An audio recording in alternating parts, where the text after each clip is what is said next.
Hello, and welcome to my final project website. Today, believe it or not, I will not be talking about the Titanic. Instead, I will focus on the aircraft you are currently looking at, the Concorde. The Concorde was a passenger plane that could reach supersonic speeds of Mach 2, or twice the speed of sound. This meant it could cross the Atlantic Ocean from London to New York in about 3.5 hours. By contrast, when I took a flight from London to Philadelphia a few years ago, it took 8 hours.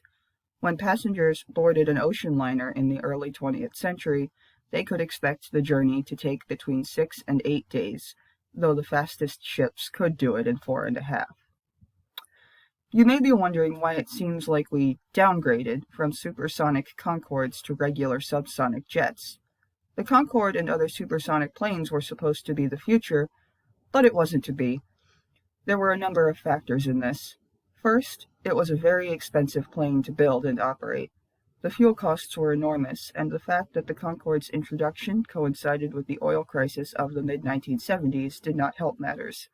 Second, Concorde was bad for the environment, both in terms of emissions and in the sonic booms it produced, which were so bad that the United States banned supersonic flight without special permission in its airspace. These issues proved too much, and only 2 airlines, British Airways and Air France, ever operated the Concorde.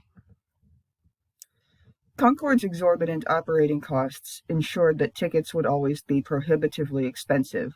Business people, celebrities, and the occasional British royal were among the few who could afford the privilege. Those who could pay could expect a first-class service, complete with champagne and caviar, served in a cramped, low-ceilinged cabin with tiny windows. British Airways and Air France retired their Concordes in 2003, following a tragic crash in 2000 that killed everyone aboard Air France Flight 4590, which was the only fatal accident involving a Concorde, as well as a downturn in the aviation industry following the terrorist attacks of September 11, 2001.